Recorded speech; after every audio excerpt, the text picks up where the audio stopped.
Hello, everybody, and welcome to episode 146 of Shacknews Presents Pop Goes the Culture. I'm Donovan Erskine, news editor here at Shacknews, and I'm joined, as always, by Greg Burke, our illustrious head of video. Greg, happy Thursday! Thursday. Friday Eve. It's Yep. here. We're alive. We made it. We are Q4. we are alive as of November 7th. This is our first November show. Our last episode was on Halloween. I was dressed up as Chucky. That was a lot of fun. October is Wearing that costume rapidly again. becoming my favorite time of the year. Really? Yeah. Really? Why is that? Are you just a big spooky season guy, or? We did a lot this year. Like, we went on some bar crawls. I spent some more time with friends. Yeah. You know what I mean? Like, it's fun. It's like the only time of year. We get to do it once in the summer, maybe, and then but I get to wear my Proton Pack, like, I think 4 times that month. Ooh, yeah, because it's all the Halloween stuff, right? We could do it for Christmas, too, but, like, I don't know. It's not the same. Not the same. Not the same. No. Because when it's October, everybody gets it instantly. I'm the same, honestly. You know, growing up, I did not love Halloween as a kid. I, in fact, kind of dreaded Halloween because I love dressing up as superheroes, but I hated seeing scary stuff. And as an adult, I really come to like October and Halloween. I love dressing up with my friends, just drinking and having fun and watching scary movies and stuff. It's like a good turning point. Like summer's over, but I'm like happy about it at that point. You know, we're getting into that like full roller coaster loop of October, November, December, then New Year's. So I'm with you. October has climbed my ranks as well as I've gotten older. Yeah. But October's gone. It won't be here for another 11 months. Now we have November, which I also like in its own right. November's a good month. It's a long month for sure, but a good one.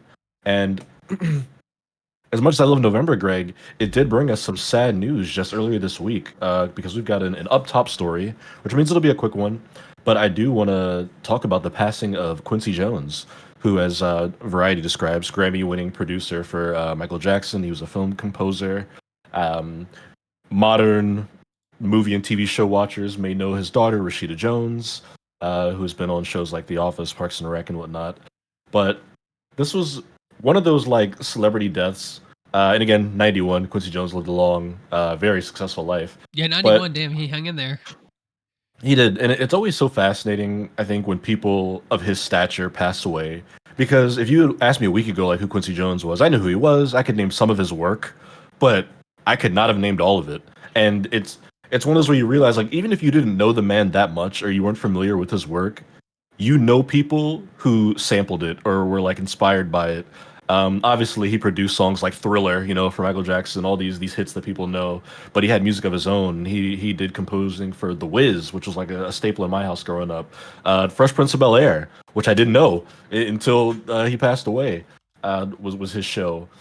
His fingerprints were just all over the music industry, not just from like the 70s and 80s, but even modern artists coming out and thanking him for what they've done. People who have put out albums within the last couple of years, you know.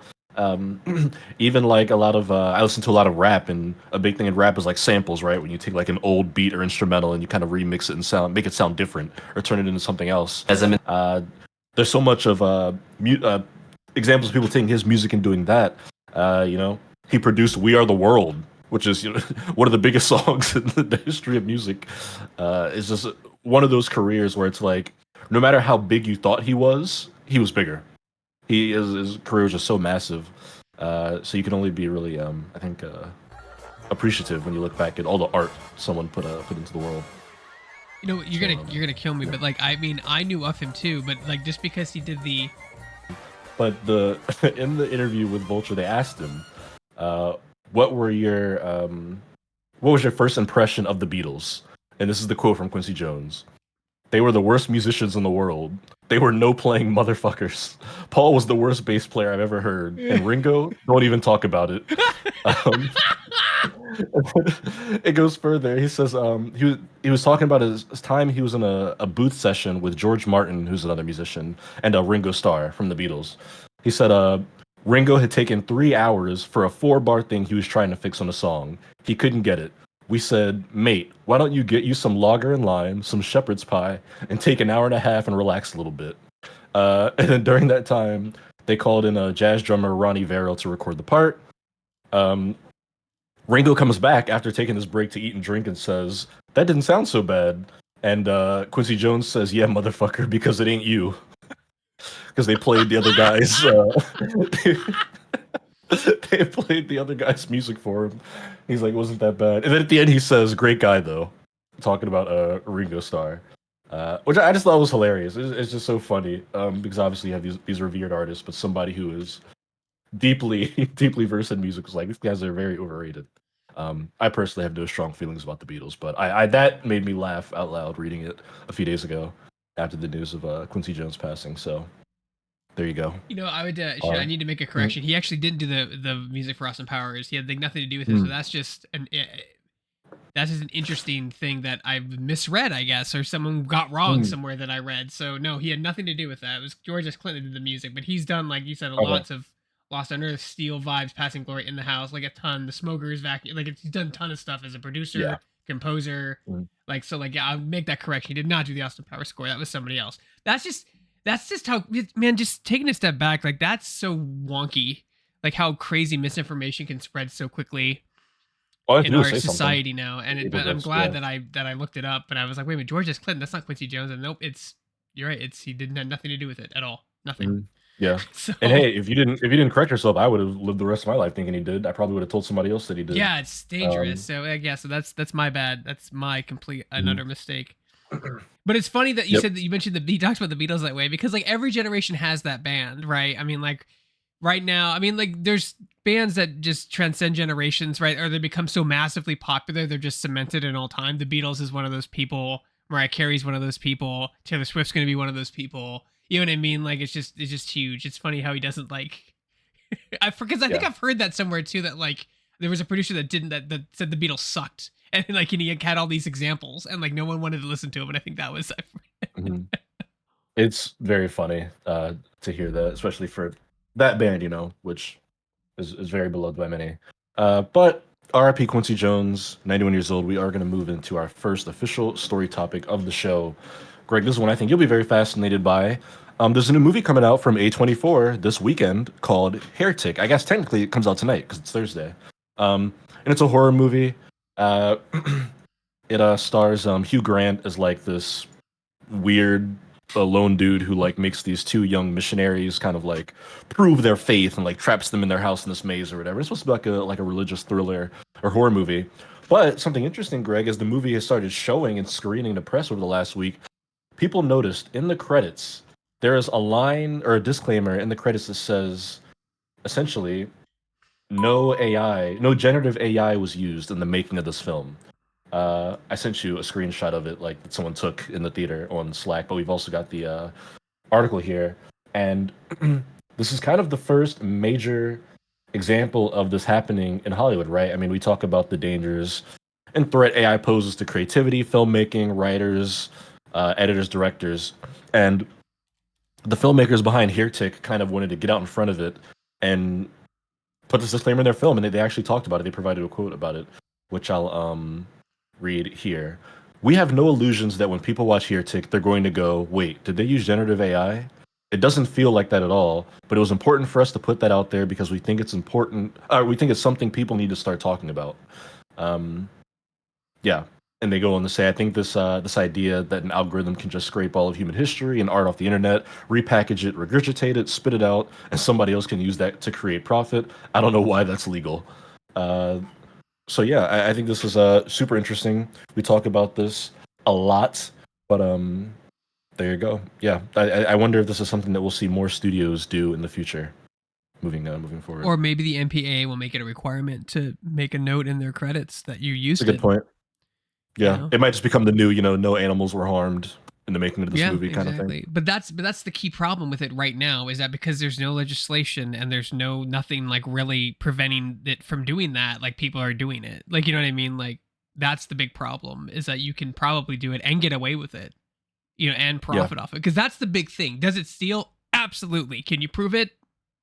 Kind of. Like that's that. I mean, that's what people will do. Like that's the history of our yeah, culture of our society. We will do whatever we can until there's a million different legislations.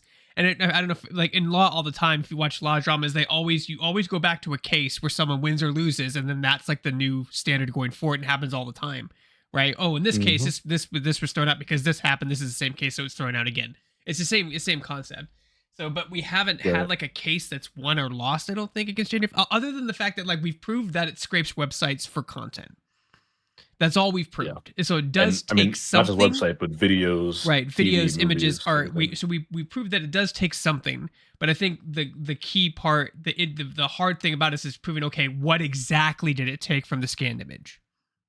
Because it didn't take the full Right. image, it scanned it, but what did it take? The pinky, the eye, like, and then how do you address the monetary value? I'm just thinking how a lawyer would defend this to a jury or to like a judge, right? If he's for AI, because that's Yeah. basically what you have to prove. What did it exactly steal? We know it scanned your website, and sometimes it's like blatantly obvious, right? Like it's just copy and paste, right? It's just blatantly obvious, but sometimes it's not. And I think we need to get on this shit fast, like quickly, because it's going to get out of control very quickly. And I've seen multiple YouTube videos just using it just egregiously. I've seen multiple music video comedy YouTubers using it. Mega64 even used it. They use it to generate images and Mhm. like really bad 3D dancing. But like they use it, and it's clear that it's AI. But there's Yeah. nothing that prevents you from doing that right now, and that's really scary.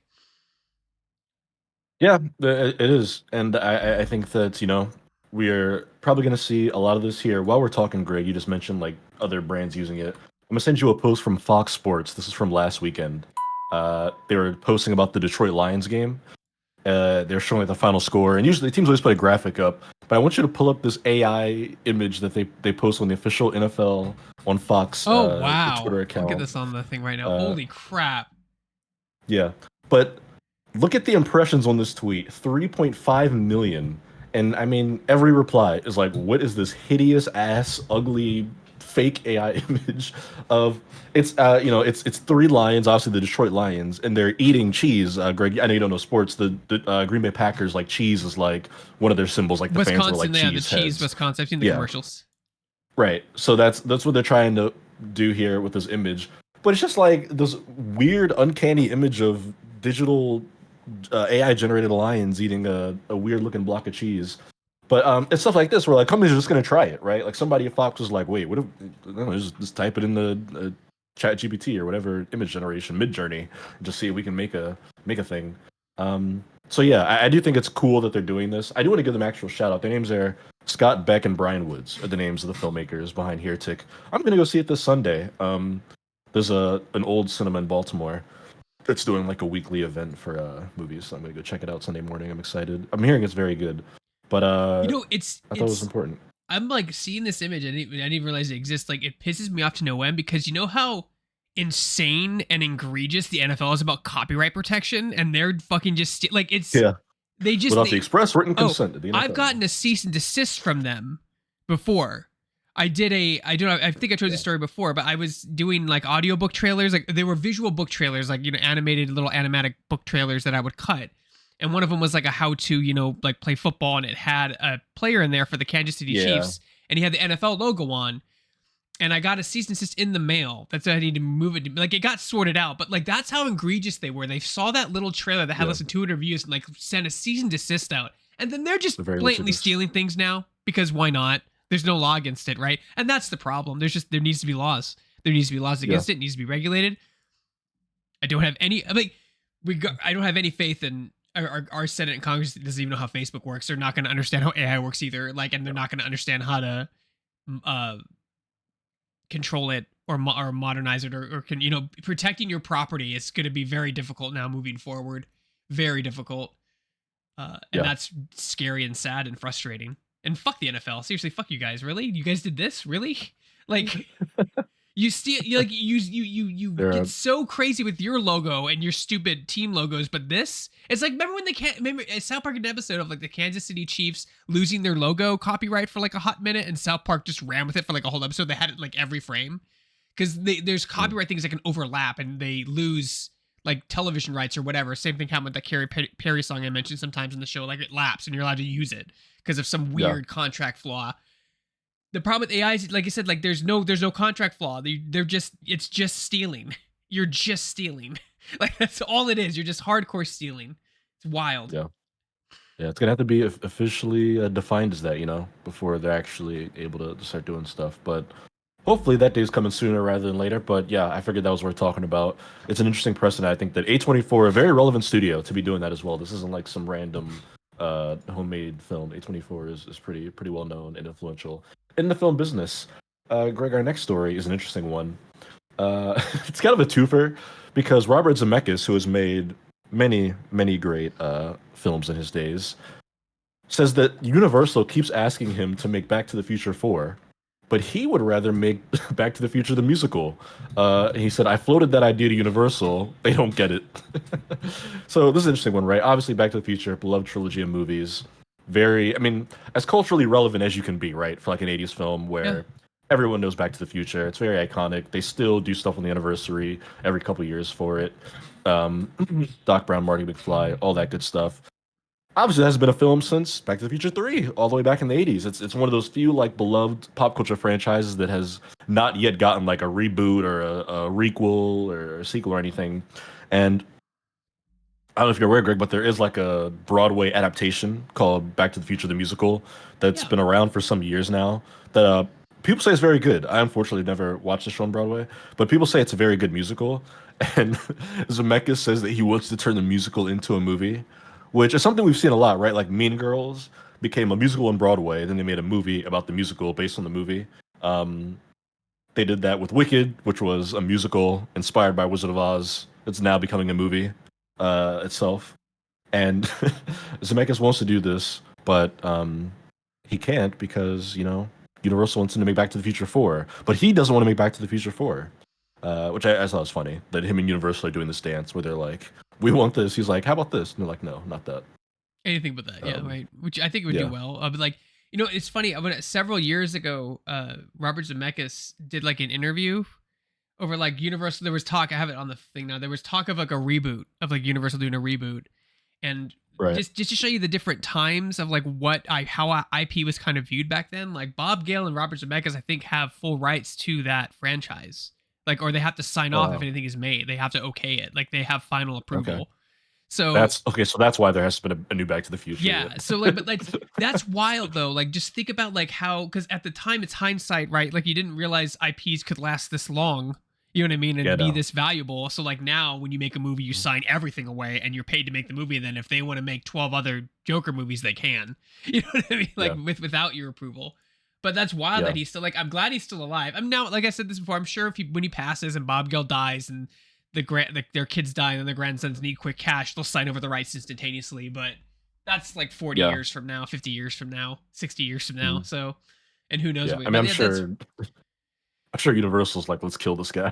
Yeah, right. Yeah, let's get his grandkids some $1 million for the rights to Back to the Future. I think the musical did well on Broadway, from what I understand and what I've like kind of gained. So like, but like, then again, Broadway stuff doesn't always translate great to video. You know what I mean? Yeah.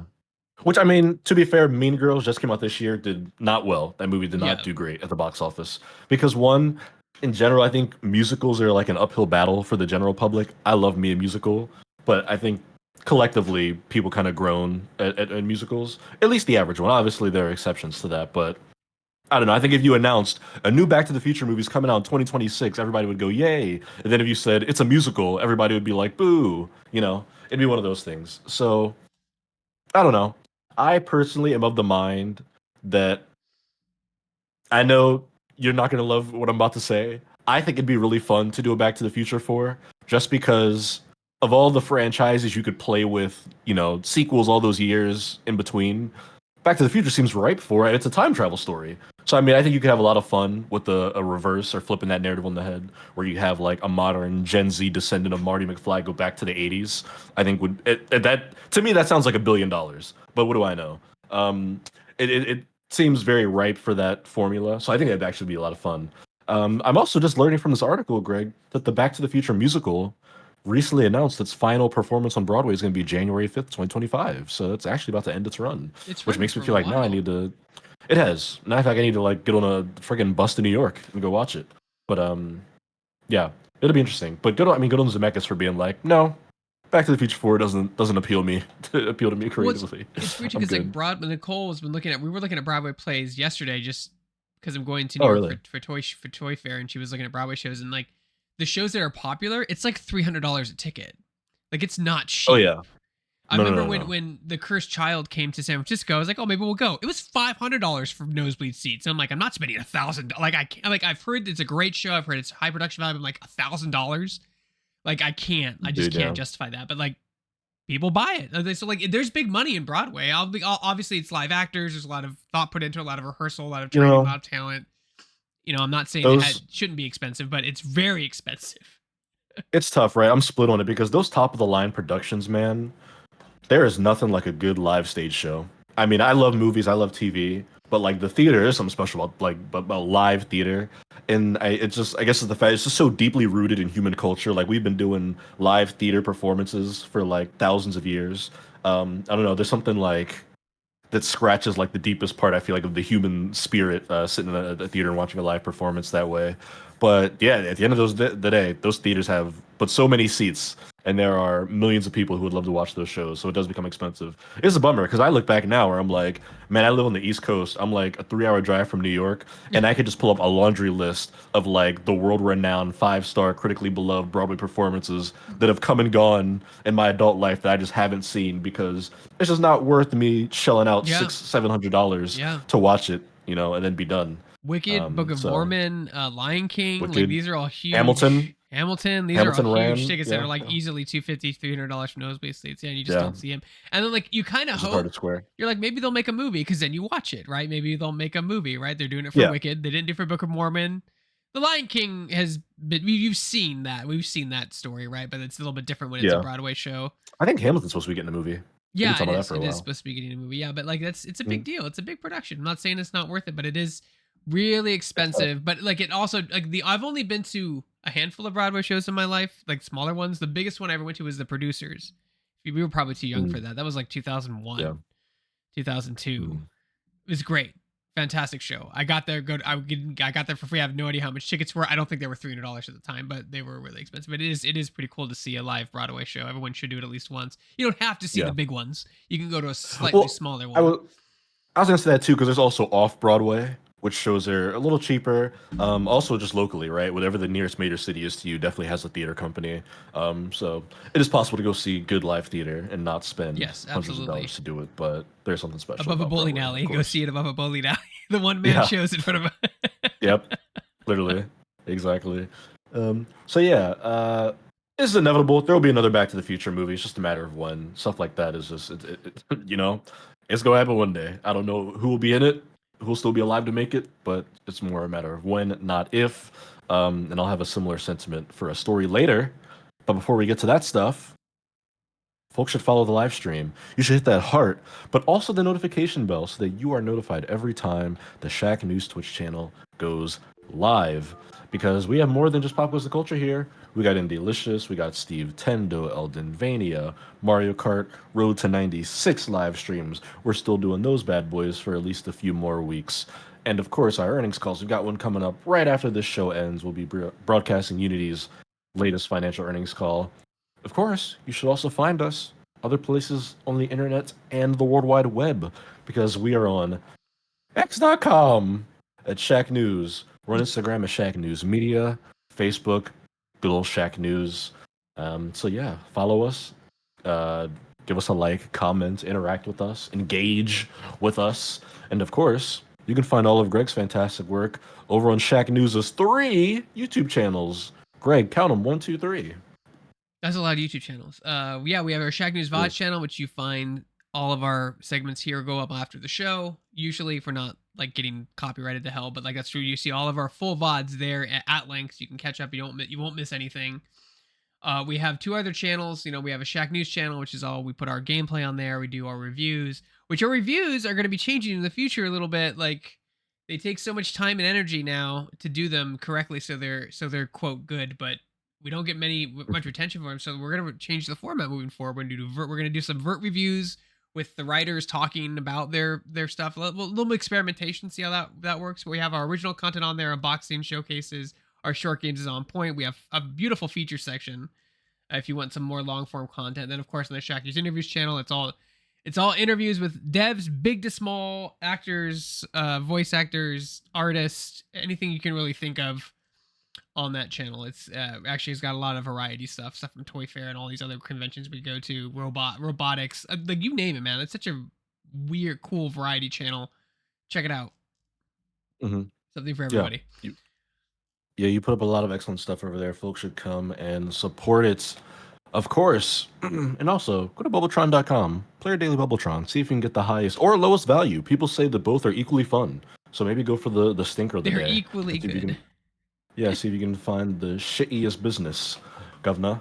But, Greg, let's get into story number 3, because we're getting an animated Bob the Builder movie, baby. Hell yeah. 2000s kids rejoice.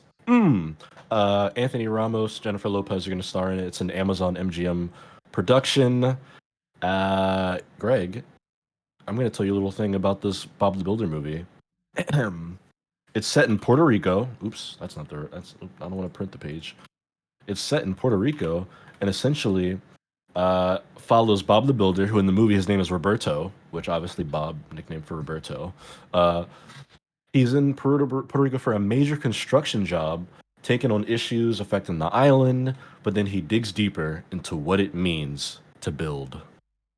That is going to be your animated Bob the Builder movie. Oh God, was this the reboot? I've never seen this. I have no idea what this is, but like everyone, it's a different. I mean, man, pull up the real Bob the Builder. Here we go. It's starting already. See, look, Donovan's changing. This isn't the real one. Pull up the real one. This isn't the real one.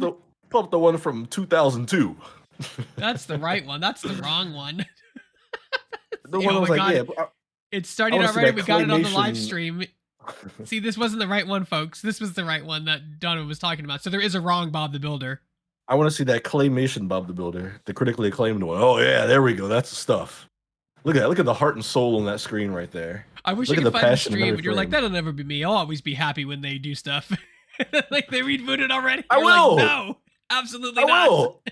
I still love Bob the Builder because I can go back on YouTube and watch this show. But I mean, as a kid, look at that animation. This show encapsulated my attention. It completely captured my brain and my imagination as a child because the animation looks so cool. It's like this weird blend of digital animation and stop motion, where the way the characters move, the different like vehicles, their eyes, the way that the proportions on things like stretch and bend. It's like almost like Play-Doh.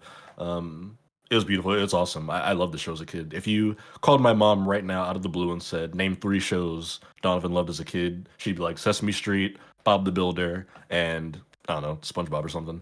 But Bob the Builder's great. I love the show. And now it's getting a movie. I love Anthony Ramos. He's great. He's a good actor in what I've seen him in. I didn't check out the last Transformers movie. That was a personal religious choice. But Bob the Builder going to Puerto Rico? Sure. I cannot tell you where the show was set. I don't even know if it had a real location or if it was a fictional town he lived in. But you know what? All I know is Bob the Builder used to say, "Can we do it? Yes, we can." So, can we make a decent Bob the Builder movie? Yes, we can. Damn it, Amazon MGM, let's freaking do it. And also, you know what? I like this line in the article here, Greg. They say Bob's journey celebrates the vibrant and colorful textures of the Caribbean Latin nations and their people. I respect that they're putting a cultural element on this because Bob the Builder was kind of just a white dude in a hard hat. So great. We're gonna send this thing to Puerto Rico. We're gonna touch on some. He did. Don't get me wrong. I like Bob the Builder, but if we're gonna tap into some actual like cultural themes, and talk about Puerto Rico and community and all that, awesome. Why not? It's a low stakes IP. nobody's gonna care if Bob the Builder sucks. They did a Dora movie several years back, which I never watched, although I did love Dora as a kid. So Yeah, there you go. did that do well? I don't think that did well. Maybe they did it. I think that's a case of doing it just a little too early. Just a I think little it too did early. okay. Yeah. Nostalgic. hmm I It was not a nostalgic property quite yet. They needed another few years on it, I think. yeah. And I think it's people say it's fine. I believe. Also, I want to give some BTS here. This Bob the Builder movie, Amazon won this in a bidding war, Greg, and you know who they competed with for this movie?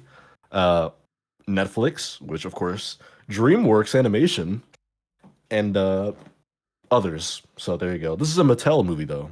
Mattel, the company that brought you a Barbie and is also going to bring you a ViewMaster Oh, film. they're digging through their Also, IP to see if they can make. Yep. also There brought you you go. the, Yep. which I didn't know Mattel owned Bob the Builder. I mean, I guess there were Bob the Builder toys back in the day, You but know, I thought things it was change a hands all the time. You know what I mean? Like especially like things when you no, sign something to do something, it's like you either sign it and you lose all the rights to it to the company that you signed for, but you have no other choice because that's the only way you're going to make it. So you just sign it, and then that company decides to sell it off: film rights, television rights, streaming rights, toy right. rights, everything like that. So it's a different world now.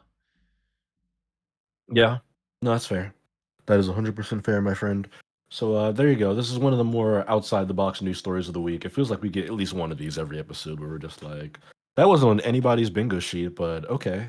I Um, think what's interesting about like stuff like this is we're starting to see like trends don't last nearly as long as they used to anymore. We don't really talk about gaming on the show, but like look at the lifespan of the 360, and then like after it, look how fast other consoles have come out. Like the trend, and even that's technology, but trends also I think exchange. They don't have the longevity they used to. They rotate so quickly. So like now it's right now we're in a video game movie craze, right? Where everyone's trying to make this $1 billion blockbuster video game franchise. Now, next it's going to be Mattel's dipping into other IP to see if they can do it. And it may make a lot of money. It may be great. It may be terrible. It may be disposable. Maybe it may be make a lot of money but bad. But it's interesting to see them like kind of dip into other IP and try something different, I guess is the word here, right? But like again, but at the same time they are dipping into intellectual property that's over 20 years old at this point. You know what I mean? They're not making like A24 is, here's an original idea. Cool, let's do it. All these other companies, Animals, like what was popular 20 years ago that we could dip into? Or you could just make original content. No, we're gonna keep trying this. So it might work, it might not. You sound excited about it. I'm interested. I'm just enjoying the nostalgic trip of remembering Bob the Builder because I don't think about the show often. I watched it religiously as a child, but it has not popped into my mind for many moons. So, just seeing it again, I'm like, oh man, I remember Bob the Builder. Yes, we can. What a time that was in life. What a I was time you said 2000? early 2000s, like maybe like 02, 03, Jesus, maybe. I was a Yeah. junior in high school, so yeah, I was not into Bob the Builder, unfortunately. Yeah, I was like just starting to like walk and run around and stuff. I But was saying my first words. That's the gap, uh, people. That's the age gap. I was a there it junior in is. high There's your school, and Donovan was like, "Baba." That's the There's difference. your generational gap right there, folks. Um, no, I said that this movie wasn't on anybody's bingo sheet. You know what was on everybody's bingo sheet? Stranger Things season 5, because it's coming. It's coming next year, Greg. 2025. We've known this for a while. It's going to be the final season of Stranger Things, and today, well, by today I mean yesterday, we got some concrete details for the first time about Stranger Things season 5. Greg, this is like a two or threefold story because they actually gave us a lot of information. One, they told us the names of all the episodes, which I'm going to read here for you. Um, one, two, three, four, five. It's an 8 episode season, which it's kind of standard fare for at this point. But the episode titles are really interesting. So the first episode of the final season of Stranger Things is going to be called The Crawl, whatever that means. But the second episode, Greg, when they put out the video, it's called The Vanishing of, and then it's blanked out, like they redacted the name of who vanishes, The Vanishing of Blank, which is fascinating because as you may recall, my Stranger Things heads out there, the very first episode of this show, all the way back in 2016, was titled The Vanishing of Will Byers. That's Noah Schnapp's character. He's one of the main friends. The whole first season hinges on the group trying to find him when he disappears and goes into the Upside Down with the Demigorgon, right? Um, Somebody else is going to vanish. what's going on? We're redoing the title from the first episode, and the fact that they blanked it out means it's got to be like a spoiler or something. They don't want people to know until the episode comes out. So somebody's gonna vanish, Greg, in episode 2 of Stranger Things season 5. Moving on from that, we've got the Turnbow Trap, Sorcerer, Shock Jock, Escape from Kamazotz, The Bridge, and then the final episode of Stranger Things season 5, the series finale, is called The Right Side Up. Which, you know what, isn't that fun and cute, because it's like the upside down is the like name of the other dimension that they go to where all the monsters are. The final episode is called The Right Side Up, folks. So I think that's pretty sweet and endearing. Um, Interesting. I'm looking forward to the show. It's really funny. If you scroll to the top of this article, Greg, the header image is a still from the new season, and it's the main group of boys. Goddamn, are those some grown ass adults? Boy, they are my age. Those kids have grown up so much in this show. Where obviously 2016, Greg, was 8 years ago. It'll be 9 years by the time the show comes out. When you think about it, from season 1 of Stranger Things to season 5 is like a year and a half short of the amount of time from Harry Potter and the Sorcerer's Stone to the freaking Deathly Hallows Part 2. I believe that was from 2001 to 2011, a 10-year run, where Stranger Things will have had a 9-year run. And I mean, it's the same thing, right? Where you watch these characters grow up. Now, Harry Potter had going in his favor the fact that every movie was a year later, where Stranger Things is all supposed to have played out in the span of like 3 or 4 years, which, you know, a bit of a stretch of the imagination where Lucas looks like he could be my older brother at this point. But it's exciting. If you scroll down, they've got some more images. We've got one where you see like Nancy, and Jonathan, and Steve, and Dustin in the car driving together. You got one where you can see Deputy Hop and Winona Ryder's character looks like sitting on the bed there. Then someone walking into a radio or riding a bike away from the radio station. I'm looking forward to this. I'm looking forward to the show being over. From a cynical aspect, because I'm looking forward to just Netflix moving forward, because this show's been on since I was in high school. But also, I'm looking forward to the ending as someone who loves the story. I love Stranger Things. It's an amazing show. It's very hyped up, and we are very overexposed to it at this point. But I think it is a very good television program, and I look forward to seeing the end of that story. I'm excited that it's a designed ending. It's funny because the first season was such an interesting concept, and like if you go back and you look at the I think we call it the golden age, I guess, the 80s films at the time, the filmmakers and the writers, like it's not just the period and like the music and the outfits. It's not just that. It's like the techniques they use, the filming angles they use, the way the cameras move. It's indicative of that era. Like they copied it. Well, not copied it, but like they just went back to the era and said, okay, here's the pans, here's the zooms, here are the angles that they were using at that time. Yeah. And it looks great. And I think it hits that nostalgia. It also goes back to a different era of filmmaking where it was slower. There was less visual effects. Like, don't get me wrong. It's visual effects heavy, especially in later seasons, but like there's less visual effects. Like there's more on the ground. There's more character development. There's more not seeing the thing is what's really scary, right? Just the way it's filmed is really fascinating. I think in film school, much like how we study like The Godfather or classic films, and now people start studying Spielberg's work in the 80s, we'll study this because it's the same it has that same cultural impact using older filmy techniques, because the style of this is much different than what's that, my wife just loves this movie where you have to dare people on the phone. I forget what it's called. You know what I'm talking about though? It's like it starts to go from American Horror Story, and like they have to like do dares, but like that's filmed differently with a camera that's smaller, lighter. They're moving it around a lot. It's cut like crazy. It's edited like nuts. But that's just a different style. And this is one of the things that makes it sticks out. But yeah, those kids are too old. They're all like 25, and they're supposed to be seniors in high school. They're they filmed it as fast as they could, I think. I think after the first season, the writers had like a 3-season arc plan, and then they actually finished it with 4 or 5, right? Because they were writing like crazy.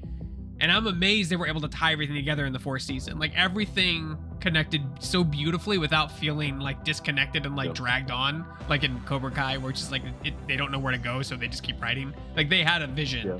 They realized the vision, and I think it'll be a great season 5. Yeah. There were things wrong with season 4, sure, whatever. things that didn't really connect or make sense. But in overall, has one of the best deaths in a series I've ever seen. Like Eddie's death in season 4, spoilers, is like great. It's meaningful, it's impactful, it was important, you know, it's integral to the story. And that's something that I think a lot of writers don't understand in 2024. Like, deaths should be impactful, a sacrifice is meaningful, you know, it's important, you have to keep them dead. Robert knows it. Robert didn't until he came back. But hey, he didn't write it. He's yeah, just I acting. mean, yeah, I know what I mean. Like, that's the point of a sacrifice. If, like, I've said this before on the show, like, if nothing was lost, it's not a sacrifice. So if you go back in time, go to a different dimension, grab somebody else, what have you, it makes the sacrifice less, essentially meaningless, because it's just how it is. Like luckily for the, was it Guardians 4 or the Endgame movie, like there were repercussions because Star-Lord and that other girl didn't get back together. Gamora.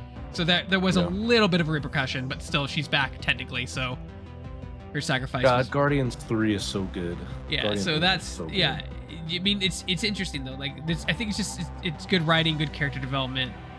Obviously, fans of Poltergeist, Spielberg, Goonies, like it hits all those. E.T. Yeah. You know what I mean? Like it hits all those things, and Yep, it's a show, right in which there. is even more impressive. It's not a film, right? It's a 4-season arc. It's it's so funny, right? Because it's not a show. But I think one of the reasons that people have gotten a bit cynical about Stranger Things at this point is because they spend money on it like it's a movie. I mean, I think it was last season, Greg. We had a news story in the show that they spent like $50 million an episode on the last season of Stranger Things, which is like an 8-episode season. Do the math. Oh, That's that's like right, 400. yeah. Yeah, it's like 400 million. That's more than like a Marvel movie for a season of TV. So I understand how people have very much soured on the show, but I mean, that first season, dude, that was low budget. I mean, you go back and watch the first season of Stranger Things, look at the Demogorgon when they finally show it in like episode 6 of that show. It looks like a computer graphic. It's not great, you know? Because it was a cheap show. Obviously, it wasn't a phenomenon yet, so Netflix wasn't pouring all that much money into it. The whole season's budget was probably less than an episode now, but it's what made it a phenomenon. And our show's been on long enough, Greg, that I remember. I think when season 3 came out, we talked about it, and the Duffer Brothers had kind of come out, and they were like, "Hey, we've kind of got a plan for like a couple more seasons. We think season 5 is like when we wrap this thing up." And here we are, like 3-4 years later, and then that is coming to fruition. Season 5 will end the show. Obviously, it won't be the end of this IP. It's too beloved. Netflix will undoubtedly end up making a spin-off or a different show with different characters or whatever the hell. But it's exciting. I think that this story is coming to an end. I think it's exciting that it's coming to a dedicated, designed end. Right? That the season didn't just come out and then Netflix was like, "Oh, we're not renewing that for another season." You know, I'm glad that the creators got a whole 2-3 seasons to work towards and set up and execute an ending. Now, will we like it? You know, is yet to be seen. But I think that's awesome. I think it's great that they essentially have had no cast turnover over the span of 9 years. I think people underestimate how difficult that is to do. It's so hard to get 5 people in a room for 3 days to make a short film, let alone all the people it's taken to make the show over the course of 9 years. The fact that nobody walked off or demanded too much money or got run over by a car or whatever the hell over the run of the show is it's impressive. It's a great piece of work, I think, from beginning to end, at least up to this point. So I'm very much excited to watch it. I love these pictures you're showing on the carousel here of the Oh yeah, it this was was like like a San activation. Francisco pop-up event or something that we went to like a few years Uh-huh. ago, where like they had like a Yeah. little walkthrough thing and like all the sets you could take pictures with. It was super fun, but like the cultural impact of the show, Yeah. definitely you feel it. It's great. Yeah, it's great. It's deserved, I think. It's an awesome show. Even as somebody who didn't live in the 80s, I don't have as much nostalgia for that era. I absolutely love Stranger Things. It's a great TV show, and it's definitely been one of the defining of the 2010s and now the 2020s of pop culture. So it's one of the few things Netflix has going for them, and I'm sure a lot of people will re-up their subscriptions just to check this show out when it airs in 2025. We don't know when. They're just saying 2025. Looking forward to it.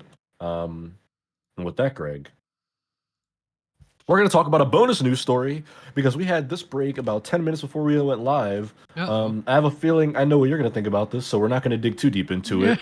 But Deadline reports that a new Star Wars trilogy is in development from Simon Kinberg, guys. Which you love Simon Kinberg. He wrote the last X-Men movie, Dark Phoenix. You guys love Dark Phoenix, right? Oh God, no. Um, Why?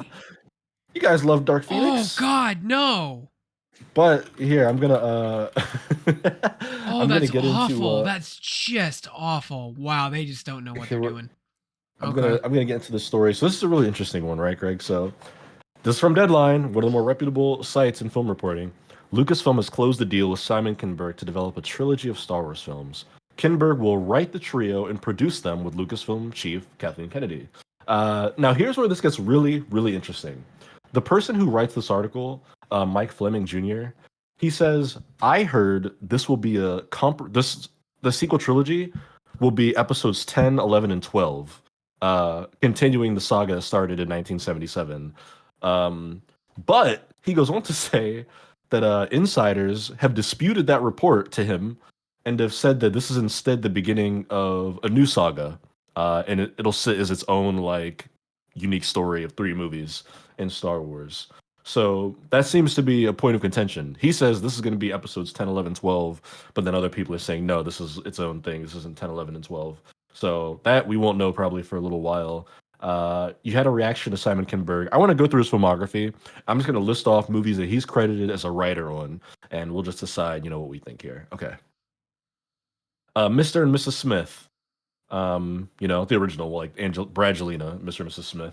X-Men: The Last Stand, Jumper, Sherlock Holmes.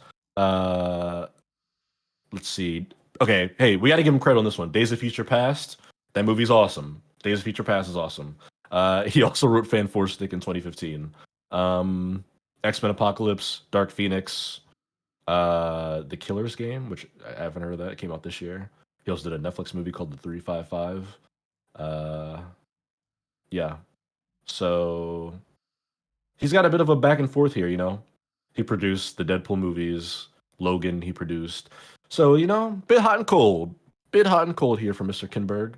But now he's going to be doing some Star Wars movies. And for what it's worth, they gave him a special thanks credit on The Force Awakens and Rogue One. So whatever the hell that meant. But yeah, he's gonna be writing some Star Wars movies, Greg. Buckle up, Buttercup. That's wild. I mean, personally, like, I mean, just like I checked out of this franchise for a long time now. At this point, like the Mandalorian, sure, but that's the only thing we've watched. I keep my Star Wars at arm's length. I've kind of just fallen off of it to the point where like it doesn't matter to me anymore. But at the same time, as an outsider looking at that fan base, I don't think it's a good idea. Like the fan base is so heavily divided on everything, and there's now subcategories of fan base. I feel like it's a case where like nobody's going to be happy about whatever they do, no matter what they do, even if it's technically good. No one's happy. So it's just like I feel like they should drop Star Wars and just move on. Like but you know what I mean? Like they do a show, it's great, then they do 3 other shows and everyone hates them. It's very weird. It's a very weird looking at it from an outsider who used to be a fan of it and just kind of fell off. Just it's very weird to me like looking at this, and I think it's just dangerous ground. Like no one's going to be happy ever.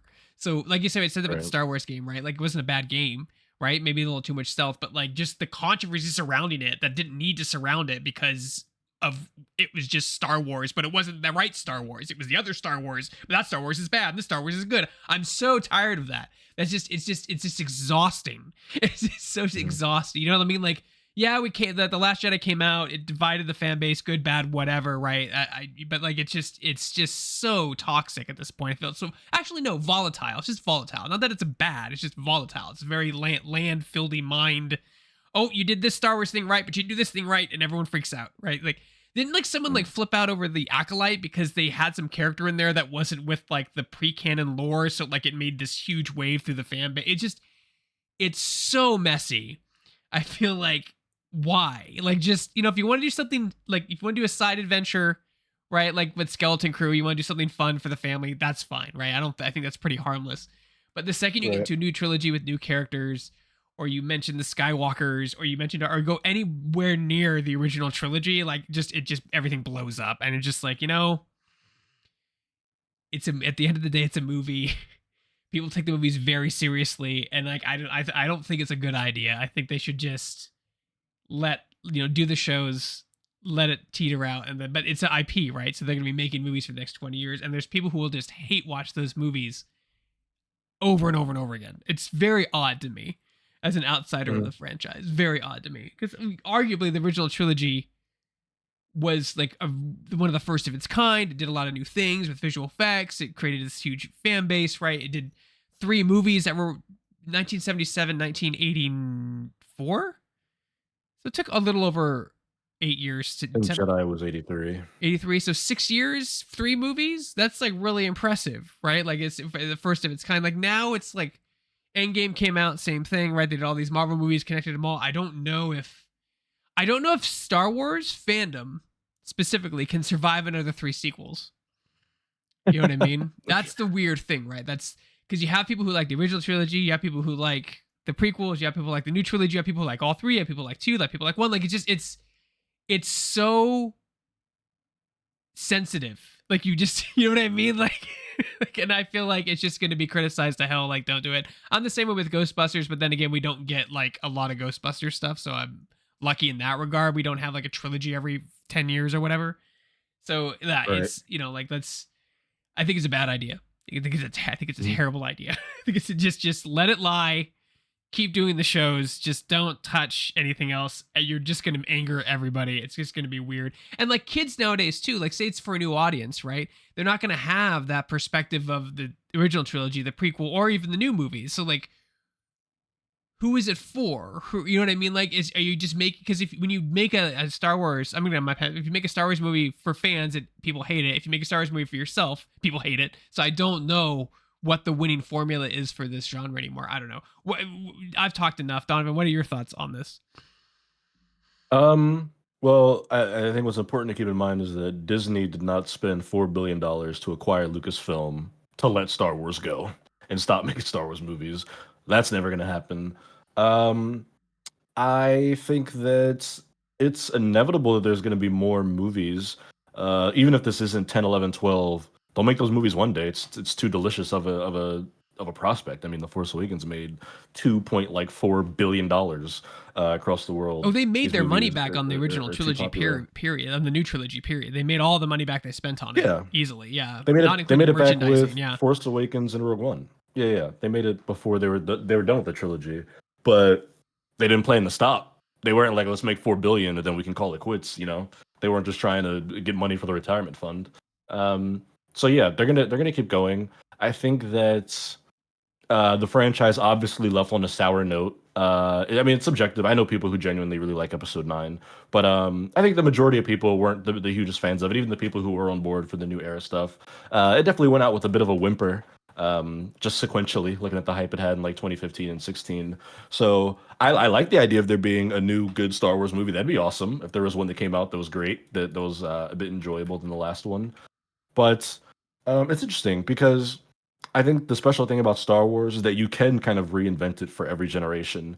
Because in the 2000s, in 2005, I had no connection to the original trilogy. I can tell you shit Mhm. about Luke Skywalker, Han Solo, but boy, was I like a kid in a candy shop watching Revenge of the Sith at the theater. I thought it was the coolest thing I had ever seen on a screen because that movie was just awesome. I didn't need to know anything about the original movies because the lightsabers looked cool, the battles were awesome, the effects looked awesome to me. The drama was crazy. It was epic, So I think you can do that without tying it into the new and old movies. It's one of the things I always gave Force Awakens credit for because on one hand, yes, that movie is like a nostalgia trip. You're getting all the classic OG characters, everyone's saying the line and doing the thing.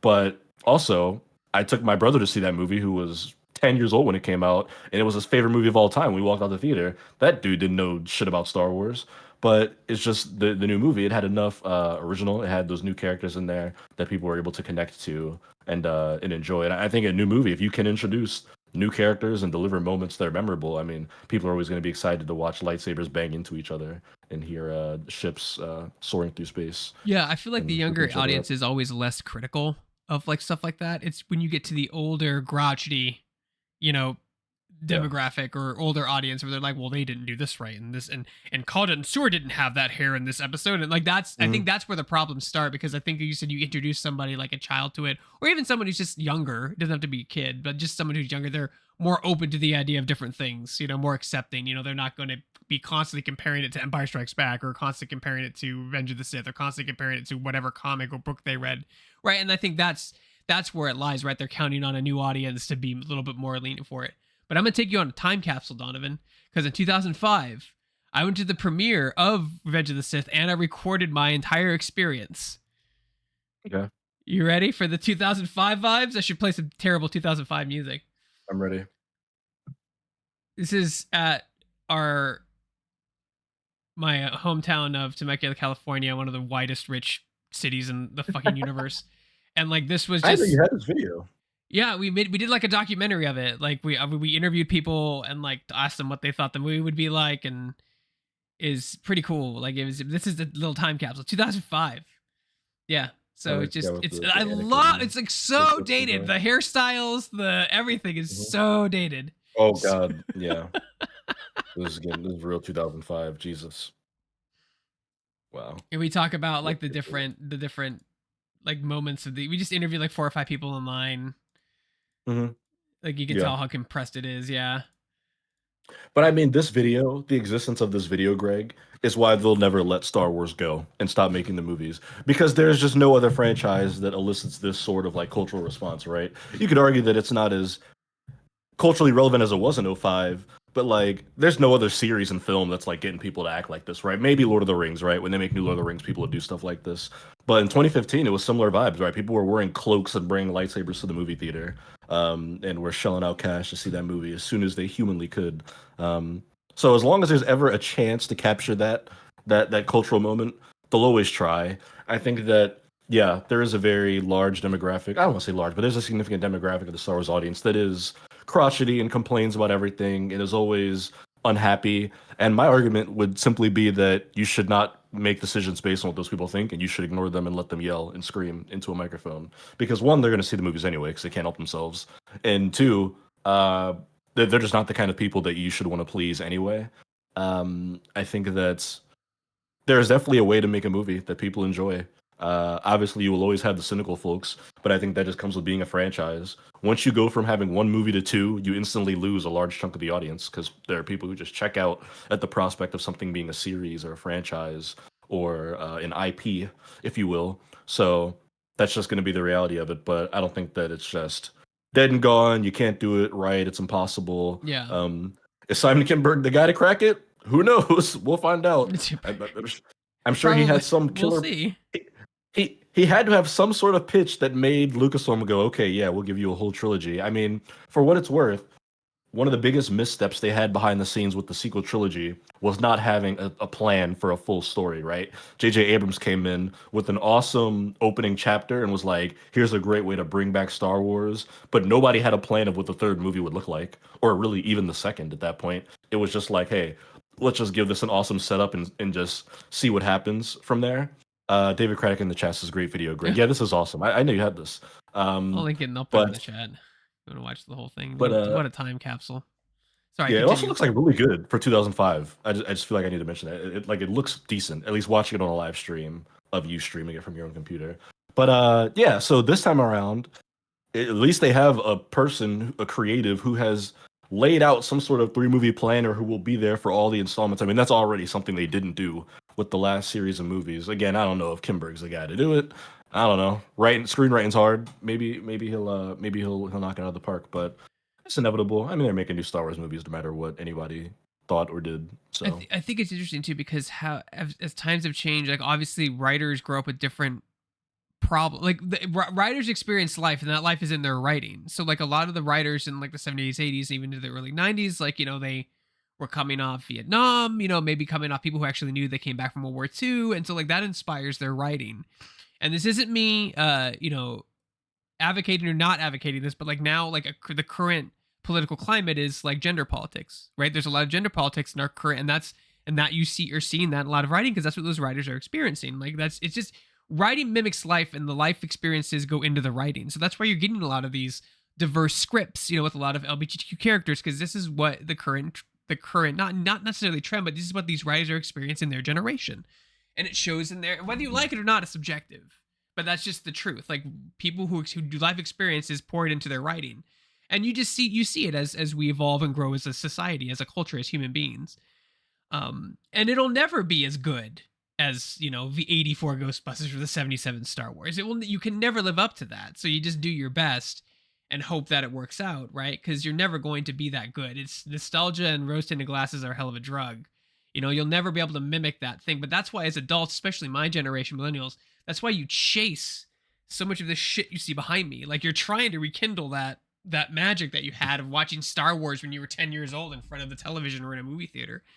But I mean, Right. but it's just never going to happen, right? Like, and whether they're good or bad, subjective, whatever. I will say this though: if you don't like the current state of Star Wars, and I'm out of the race, my horse has been pulled, then don't pay to see it. Don't watch it on Netflix. Like, but that takes a level, I think, of self control that a lot of people don't have, because fandom is fandom, right? You have to watch all of them, even if they're bad. But that's how Velma, that terrible Velma show, got a second season. People hate watched the hell out of it, and it got renewed for a second season. And they're like, "Whoops! Okay, we're not supposed to watch it. Okay, we won't watch the second season." Then it gets canceled, right? So if you really Yeah. don't like it, if you like it, great, support it, watch it on Netflix, buy a ticket, go with your friends, enjoy. If you don't like it, don't watch a ticket, don't stream it, and then they'll learn and adapt to that. Otherwise, Don't make it your identity that you don't like it. yeah, You can just ignore it. that's also a good point too. Like, don't feel personally attacked if someone doesn't like Han Solo. You know what I mean? Like, or Boba Fett. I know some people that just get so bad, but like, you're just like, Boba Fett sucks, and they're like, "What'd you say?" I've got a Boba Fett tattoo on my forehead. So, Forehead. that's Man, all. I worked at a grocery store in high school, and there was this dude that came in. He was a tattoo artist. He was bald dude, and his body was covered almost every inch with either a Star Wars or a Marvel Comics tattoo. And it was like, I mean, he had like Luke Skywalker's face. He had Captain America's shield on his leg. He had like the freaking like Ewoks on the side of his head. I mean, like every square inch of this dude's body was either a Star Wars or Marvel tattoo. And every time he came in, I used to be like, dude, that's freaking awesome. Because they all looked so good. But yeah, I just thought of that when you said the Boba Fett tattoo. I mean, I got Um, tattoos of IP on my body too. It's not like I'm saying don't do that, but no, yeah, it's interesting. I think it's mm, Star Wars is an interesting franchise. Trends change, tastes change, and I just wonder if how long this, because there may be a day, I may not see it in my life, where like no one cares about Batman anymore. That may be that there may be no, a day, like where like people are just over don't say comic that. books characters in general, not just film or television or whatever. They're just done. Like, and that's just because trends change, people change, popularity change, pop culture changes. Like, I can show you Mhm. how many you and I kind of relate to this. In the 70s, like, Charlton Heston was a huge actor. Most kids don't know who that is today. Most kids have never seen the movie Earthquake, which is like the equivalent to like a the movie. There was a 70s movie called Earthquake. Have you ever seen that movie, Donovan? Let me see if I can pull it up. What movie? You said it's called what? Earthquake? Earthquake. No. Let's see if I can find a trailer. So like, Negative. this is just a good example of like 74. Here Yeah, we go. good year. When the ad, and I'll swap it. So like, Earthquake was a movie in 1974, starring Charlton Heston, which by all means, Charlton Heston is a very talented actor. But like, to compare him today, he would be like Chris Pine, right? He is that actor of the 70s that's super popular. But the movie Earthquake, although it was like this huge production, had a huge star, fades in the distance. It's not because of the period, because of how it looks. It's very 70s, very dated, right? State of the art Mhm. practical effects, whatever for the time, huge cast, like miniatures on the screen, but it fades with time. No one's gonna care about Earthquake the movie or Charlton Heston eventually. Just like what's the other Clark Gable? Like, no one people don't know who Clark Gable is. What's Gone with the Wind? Like, it fades. Like, trends fade. And I feel like I always wonder how long that'll take to hit Star Wars, Ghostbusters, Marvel. You know what I mean? Like, how long before these trends fade and we're looking at a trailer, someone's looking at a trailer in their VR headset plugged into the Matrix going, "Wow, I can't believe people watched this in 2024." You know, I know, I think about a lot of weird Mm. shit all the time. All the time. I But think yeah.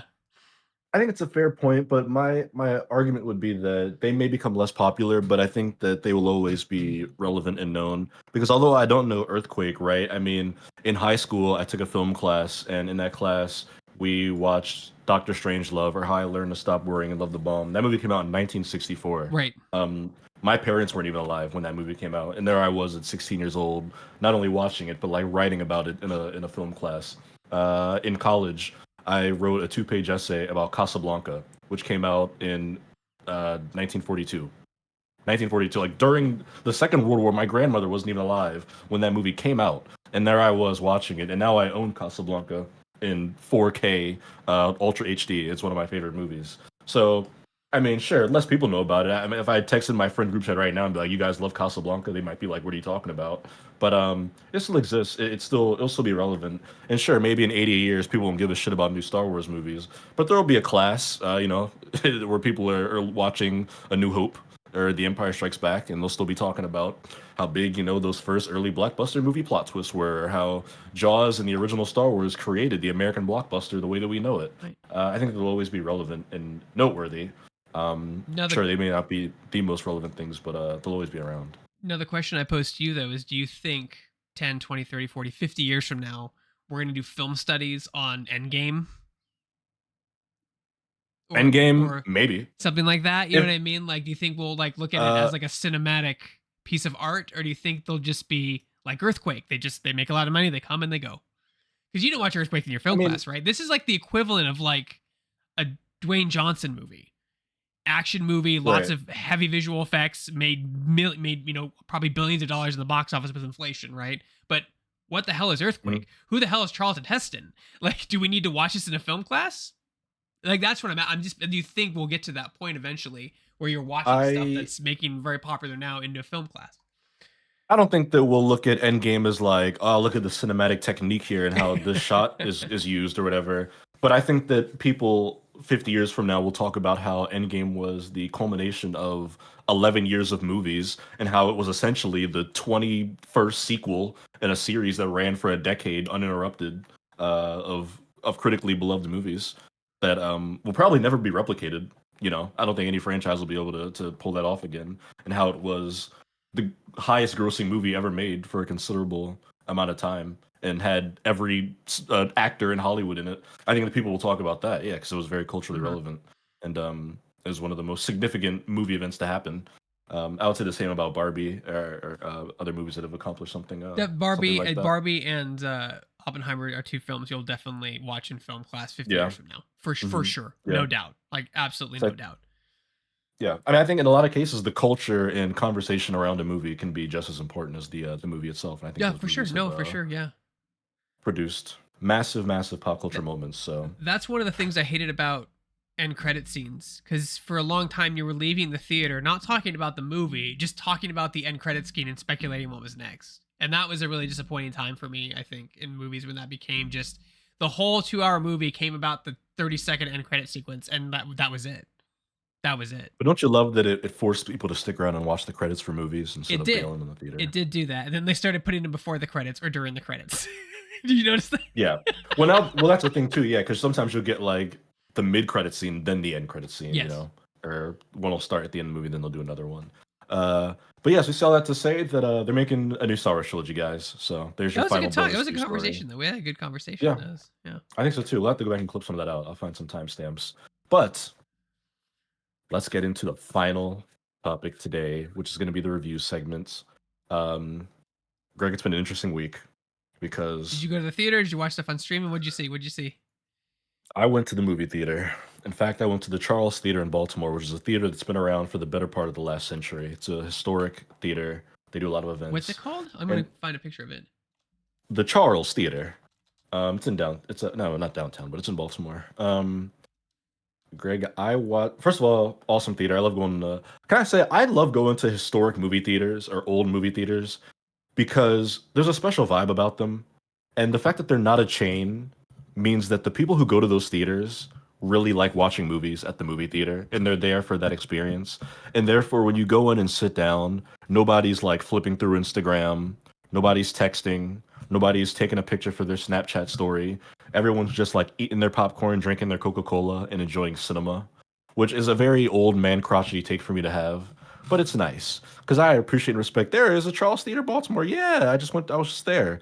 It's awesome. In fact, this Sunday, I'm going to go there to watch Heretic. They do a Cinema Sundays Club where you show up on a Sunday and they serve you bagels and coffee. They do like a Q&A, and then they show a movie at like 10:30 in the morning. And it's just a club of people who enjoy watching movies, man. And as somebody who loves going to the theater, it makes me sad when I go to AMC and people are like just there because they just want to kill time on like a Friday night, and they're like talking, they're on their phones, they're walking in and out of the theater, just doing random bullshit. The phone is fucking catatonic. Like like I've told you stories about our theater, but like you go to see a movie and everyone's on their damn phone the whole movie. They're scrolling Yeah, their feed, they're on shorts, they're messaging, they're not paid. Like it's awful. Like I really feel like leave your I'm with you. freaking phone in the car. Come on, like it's I awful, I look, awful. I dream. One of my dreams is to own and operate my own movie theater, and I would straight up walk to the front of the auditorium before every screening. If I see your phone, we're asking you to leave. I'm asking you to get out of my goddamn theater. That'd be me Yeah, as a right. theater owner if I owned a cinema. But I say all that to say, Greg, I went to the Charles Theater in Baltimore last week, last Friday, and I saw a movie called Honora. If you want to pull up like a trailer for it, which we should be fine. I hope we don't get like any stings for it because it's a very sexual film, but the trailer shouldn't have any of that in there. Essentially, Greg, let me paint the scene for you. Honora is like, I think the way that they described it is like a ghetto Cinderella. It's like a modern, like it's set in Brooklyn, New York, and essentially it's about this young woman. Her name is Honora, and she is a stripper. She works at a strip club. She's also a bit of an escort. And the son of this very wealthy Russian family comes to the club one night. They kind of hit it off and they kind of spur on this relationship with each other that's kind of like a mix of romance but also money because this dude's like rich as hell. He lives in a mansion in New York City. He has, wealth beyond belief, and you have this woman who is struggling living in Brooklyn with like three roommates and dances at a club. And it is kind of just their relationship kind of playing out over the course of 2 hours. And there's drama that comes into it because obviously his family is very wealthy and prominent. They don't want their son to be dating and marrying a club dancer, a stripper. And of course, she has her own wishes and dreams. And it's sort of just this clashing of like the American dream kind of from both characters because this dude's Russian. He barely speaks English. Um, him wanting, to kind of settle down and have his own life, and Honora kind of trying to get out of the life she has. And it's just such a great like story. I think such a like surprisingly and deceptively like heartfelt story. Because obviously on the surface, you're like, oh, okay, main character stripper. You think it'll be surface level. You think it'll be kind of just gimmicky, and there'll be a bunch of sex scenes and stuff. And sure, there's a lot of sex in this movie, but there are so many like endearing moments, and especially in the third act, there are some like conversations and interactions that like watching in the theater, the people in the audience were all just like, fuck, like collectively, just like, damn, because it does become just so sincere and profound. It really does make you step back and like just think of um not only just the way that we value ourselves, how we look at our own lives and our goals and ambitions and how things are taken from us and given to us. They show in the trailer that it won the Palme d'Or at Cannes Film Festival, which I know sounds like the most fancy, like schmancy movie bullshit thing ever, but it's the like the award they give out to the best movie at the Cannes Film Festival every year. Parasite won that several years ago. But it's an awesome movie. Obviously, I had a bit of extra excitement going into this because, as you see, the main character is played by Mikey Madison, who, allow me to give you some lore. She was in Scream 5, everybody. She's one of the main characters in that movie. She's part of the little core group of friends there. Scream, the one that brought the series back in 2022. Maybe the most talked about movie on this show next to Ghostbusters. She's great in it. I recommend going to watch Scream 5. She's great in that movie. But yeah, she's the main character here, and I mean, she's awesome. Oscars aren't until like March, but I would bet money she's going to be nominated for Best Actress for this movie. She is so good. Her Brooklyn accent is authentic, but also hilarious. The way she talks in this movie is just so funny. In general, I laughed at this movie way more than I thought I would. It's really hilarious. Just the culture shock of this like Russian dude being in New York and like not knowing anything about American life and pretty much learning it through an escort, this woman he met at a strip club, just makes for so many really funny moments. And then even like the henchmen that like the family sends to kind of like knock some sense into the son, they're so funny. Uh, it's an awesome movie. It's gonna be one of my favorites of the year. It's up there with like challengers. It's probably like top two, top three best movies of the year for me so far. I think it's absolutely excellent. It's a neon movie, which neon is like A24's rival at this point. They're like the two indie powerhouses, and they kind of are always punching at each other with new movies. But this was an excellent moving picture. Great time at the cinema. I've been thinking about this movie since I saw it almost a week ago. It was very good. Is it streaming anywhere? Or is it a limited theoretical release? It's limited release. It's so limited that I almost wasn't able to see it because it was one of those where like a couple weeks ago it came out. They were like now playing in theaters, and it was in like New York and Los Angeles. And I was like, excuse me, that's not really in theaters. You know, a good portion of the world doesn't live in those two cities. And then they started rolling it out. And then last week, it wasn't even at my local AMC last week. That's why I went to this theater to see it, which ended up being a happy accident because it was an awesome theater. But it's just now this weekend getting to like all like, you know, just normal regular theaters, Regal, AMC, Cinemark, wherever you go. Um, It'll probably be on VOD in like a month, I imagine by like December. Neon will put it up online. They'll probably do what A24 does. I don't know where it'll be. You probably have to rent it or something. But once it's available, I think it's worth checking out. I'm sure Nicole will enjoy it because I know you said she likes movies with sex in them. This one has a lot. She likes So movies with love triangles. Is there a love triangle? there, kind of. There's definitely a lot of love.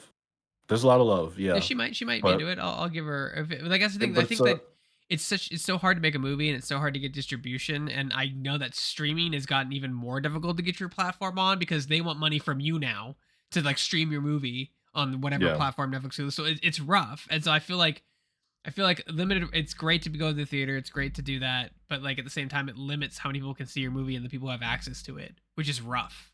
You know, because this movie probably had no marketing, right? Because they probably spent every penny making the movie. You know what I mean? Like Mhm. that was the big Yeah. thing. Like they're, it's expensive, and like they didn't have money. They don't have money for marketing. They don't have money to give Netflix to put them on their platform for 2 months. You know, it's No. it's rough. There's also no money in that. There's no money in putting your movie on Netflix because Yeah, people that's just true. watch it with their subscription. They don't rent it. They Yeah. don't pay any money to watch it, and then they move on. And obviously, it's no secret that Netflix isn't, you know, giving out residuals or anything like that when people play on the movies. So, um, that's probably this movie's best bet is being in the theater. And it's indie, but it is Sean Baker. Like this isn't like me making a movie. Sean Baker's like a known filmmaker. He did the Florida Project, this movie called Red Rock. Like he has made stuff. In Neon, like I said, is like on A24's level, you know, where it's like they're indie, but like they're indies that you know about, you know.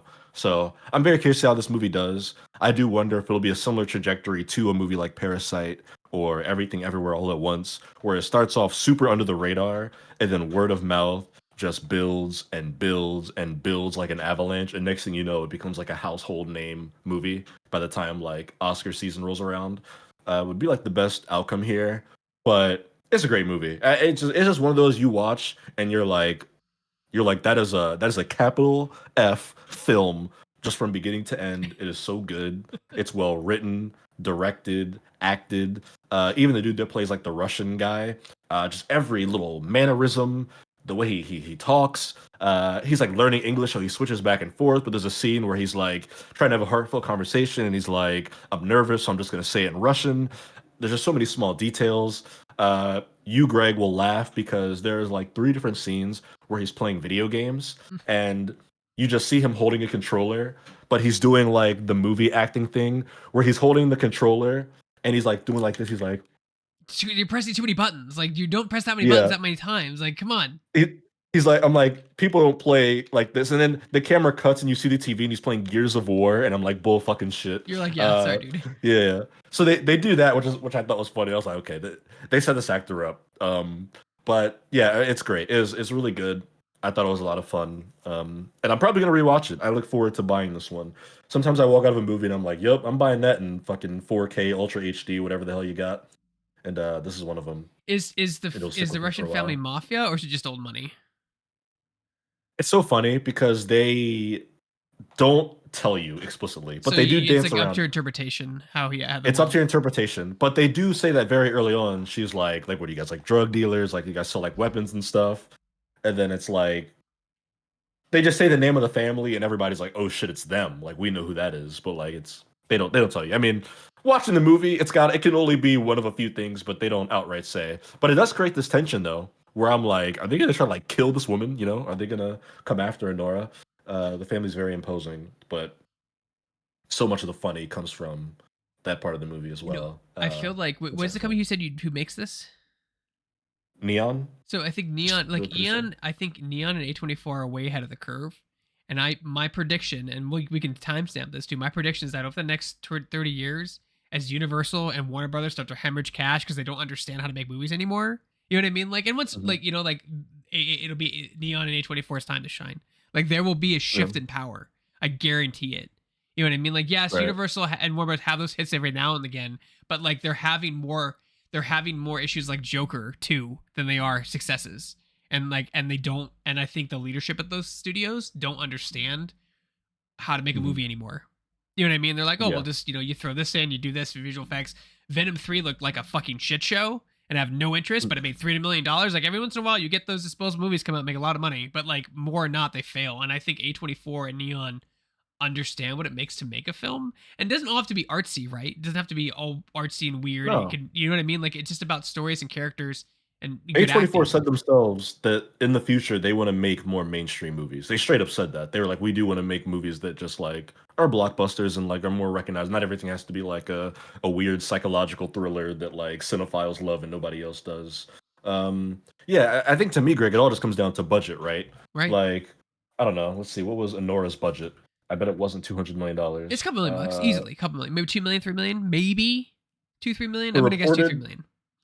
the reported budget according to Wikipedia is $6 million Okay, so close, for Nora. close. Yeah. And it's already made 9 million, and it comes out in wide release today. Like it's not even fully in wide release. So this movie's gonna make its money back, probably a lot more. But even if it didn't, even if it just stopped right now and made $9 million, and they kind of like maybe broke even, maybe lost a little bit, wouldn't you rather lose $1 million than $100 million, like Warner Brothers just did with Joker 2? You know, it's about scale and stuff There's because you can take scale, more there's risks with egos, the there's movie. fee. Yeah, there's a lot of due process. It's a bigger production, so there's more interference. There's a lot of weird things on that level. But I think Neon and A24 have got the formula down, which is we Yeah. just want to tell good stories, which is wild to me that Universal, Warner Brothers, Fox can't figure this shit out. You know what I mean? Like they just Mhm. can't. They just say, oh, visual effects and celebrities? No. Stop it. Like It's about keeping budgets down, yeah. man. It just keep budgets down because you can take a risk with a $10 million movie because a loss of 10 million is probably not going to bankrupt the studio unless it was already on the edge. But a loss of $200 million is how people will never work again. You know, so it all comes down to that. And I recommend this movie more than anything. I just please watch Anora. If you've seen this trailer, you have any slight interest, check it out. Also, got to shout out Slinky Jim's comment. If you're good like that in Gears, yeah, everyone knows the claw method, which is actually a thing. So I guess there's that. Yeah, I'm doing it. yeah. When you're on round 27 in horde mode, that's how it gets. But yeah, Wild. Okay, Anora. so I'll give it when it goes on VOD. I'll see how much it is, and maybe I'll rent it and give it a shot. I will take Yeah. because I watch stuff you recommend. What are you saying, Greg? What are you trying to say here? Have you seen Ninja Turtles What are yet? you, Have you seen the '90s what are you Turtles trying movie to yet? say? Have you seen Cool Runnings yet? Have you seen? Can I interest you in our Lord and Savior early '90s Disney? Hey, I've seen early '90s Disney movies, man. I've seen The Lion King, Aladdin. No, like the live Back in action there. stuff, like their live action, like kind of original idea movies, like Cool Runnings, Hocus Pocus, like the stuff they use, Witch Hey, Mountain, the things they used to do, but they don't do The Parent anymore. Trap. The Parent Parent Trap, Trap. yeah, the remake I of a love remake of a that remake. movie. But there's three of them. Which one did you see? There's three Parent Traps. The best one, the Lindsay Lohan one. Okay, see that's the there's the original one, the '50s, and there's a Mary Kate and Ashley Olsen one. Then there's a Lindsay Lohan one, and every generation Right. that saw it first says that one's the best one, which I think is hilarious. I think that the Lindsay Lohan one is the most culturally relevant. Probably, I feel like definitely not if not the you Google, '50s one for sure. no, but I bet if you like cleaned out all your computer cookies and like scraped your browser and then just Googled The Parent Trap, you would see the Lindsay Lohan one first. That's my bet. That movie was great. I loved The Parent Trap, man. That's a movie that I would throw on a random Saturday afternoon when I need to like pick my mood up and like go on a nostalgia trip because it was just such a 1998. That movie came out the year I was born. Dude, the Lindsay Lohan Parent Trap, Greg. That movie came out on July 20th, 1998. That was the day before I was born. I was born July 21st, 1998. That's crazy. Dude, don't I love even, this don't movie. even. I mean, dude, talk to me about like the one we saw with the Mary Kate and Ashley Olsen ones. That was the one we saw first. So like, and that movie came out. When did that come out? Let's see, when does that Yeah. one come out? The 1960, they made a 1961. Oh, you know Oh, what? It might be, you're talking about It Takes Two. which That is was it's basically the same movie though. It's if you it's the same exact premise. Like it's oh this. yeah, sad It's rich girl and literally orphan tomboy meet at summer camp, discover that they're yeah, each other's. yeah, yeah. Yeah, No shame. They had no shame copy of The Parent Trap. No shame whatsoever. yeah, yeah. Although it seems like they're not actually sisters in this one. They just look alike. They're just doppelgangers. That's the difference. Is they're doppelgangers and they make their parents fall in love, whereas the Parent Trap, they're long lost twins and then they make their parents get back together. Yeah. That's the So difference. and that was what year was that? I'm trying to find it. I keep It getting the Takes video Two game. was 1995. That was only 3 years So before 3 years Parent prior Trap. to the one you saw, which is it came first. I'm pointing Yeah. again just because it comes out first doesn't mean it's better. Like that's the thing. Sometimes But it just even Lisa Ann Walter, who is in she's in Abbott Elementary. She's one of the teachers. She was in Lisa Parent Trap. I think she's like one of the it's like the chef or something. I don't know. I love that movie. Slinky Jim says all John Candy movies for them. oh yeah, So there you sis, go. I'll name some movies right now, and Please, yeah. one if Let's you've go seen through them. them. So like, have you seen? Oh jeez, have you seen the original Vacation, 1983? No. Have you seen I've seen National Lampoons. I've seen the you saw the Christmas new one. one, right? You saw the new one. Have you No, seen no, no, no. I've Home seen like the Alone? Christmas Vacation. Christmas Vacation, right? But the original Vacation. Have you seen Planes, Trains, and Automobiles? Home Alone, yes. Planes, Trains, Automobiles, no. The Great Outdoors? No. Uncle Buck? No. I'm just gonna stop because people are gonna get mad when they see this. I'll answer all day, man. Look, I'm not afraid. I have no shame. Rookie of the Year? I love that. No. I love Rookie of the Year. Those sports movies are gone now. Like Rookie of the Year, some other ones, Little Giants. Like that's Rick Moranis, Little Giants. There's a lot. Anyway, so they're trends, right? They're trend sports movies, but they're original ideas with an interesting cast. Rick Moranis, Yeah. anyway. So yeah. There's a lot of movies here that you need to watch. Like standard. It's funny because like all these movies are on Disney Plus because they just dumped their entire like backlog on there. So when you go, you could just find these random ass like '90s live action films, or all those like DComs from the late '90s and early 2000s that just kind of like live on there now. Which I did watch a lot of when Disney Plus first came out back in 2019 when it only cost $8 a month. I watched a whole bunch of those old movies because I was just like, man, nostalgia's so fun. And I went back and looked at all the like old shows I used to like as a kid. Where you've But seen this? Do you know what Do you know what SCTV is? no. It's basically the Canadian version of SNL. So like John Candy got their start there, Rick Moranis got their start there, Dan Aykroyd got their start there. I'm sure And Bill then- loved it. Yeah, it was a Canadian SNL, so it was just interesting. I mean, I've never seen that show, but I Oh, know yeah, all the so actors bad. that are from there, and I've seen all the movies they've made. So interesting stuff. But yeah, there's a lot. Those There's Canadians, a lot they of wanna be us so media. bad. There's too much to consume. We could watch Yeah. movies nonstop, every hour on the hour, and like die and not consume it all. So it's just too much. There's too much shit. Way too much shit. It's true. Which is why you should just watch the movies I put on my letterbox. There you go, guys. Just go to my account, filter by highest rating. Just watch those movies. You'll Did be you on good business. see anything else this week? Greg, I don't think I did. I think that might be it. I mean, I have some television stuff I could talk about, but I can pass for now. I know you saw some stuff you might be interested in chatting about, so why don't we do that first? We didn't watch a lot of stuff. I've been very tired. I've been going to bed at like 8:30. I That's play fair. COD for like 20 minutes and then I'm exhausted because like the new one is so intense. I'm just like I can't do it and I have to go to bed. But I finally caught up on the Tulsa King. It's not done yet. It's on Paramount Plus. It's not done yet. I think it has 1 or 2 more episodes left. Asif might come in here at this point, but it's a great show. He would if he wasn't recording a podcast, but his there we ears go. right now are getting warm or ringing. What's the saying? I don't know. But he knows that you're talking about Tulsa King.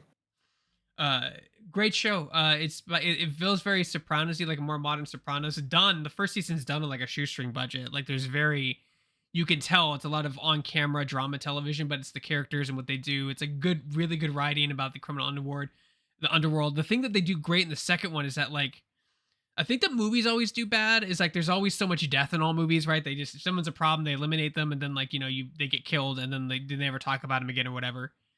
Like they're murdering a million henchmen and there's no repercussions, right? They just murdered like 25 people in a movie, or you do a kill count, like, and in this movie there's a lot of death, but each death has like tremendous consequences, and you kind of see the domino effect of like why in like real life, or as mimicking real life as you can't just go around killing all these people that are problems, because the domino hits, you leave a trail of bodies, FBI gets involved, those people have families, those people have friends, they just disappear and they start asking questions, and then things get really that's the coolest thing about this season, is like whenever somebody dies, there's like this huge catastrophic consequence, just like in real life. If somebody disappeared, it wouldn't just be, oh yeah, whatever, they're gone, right? They like one of the mob bosses is like, he has a wife, he has two kids, what am I supposed to tell them? And then the kids come and start asking questions, and the wife comes and start asking questions, like, and it's, I love how just messy it gets, and just to show you don't really see that side of film or television very often. If someone's a problem, they eliminate him, and then like you never really hear from him again, right? Like, why don't they just kill him and then the problem's solved, right?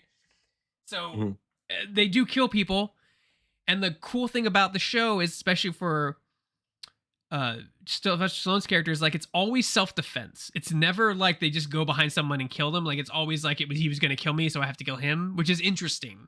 He never kills out of cold blood, which makes the character a little bit more, for a criminal, like a nice criminal, right? Like he doesn't kill you unless you're out to kill him, and it's basically self-defense. So that's like the big thing of the show, I think, right now. Is like, obviously, like it's got the good mafia tones. It's got like, the struggle for power, the racketeering that's going on. It's got all the right hits, but it really focuses on when you go to kill somebody, nobody wants war, and then they end up being war. And right now they're in a war and nobody wants it.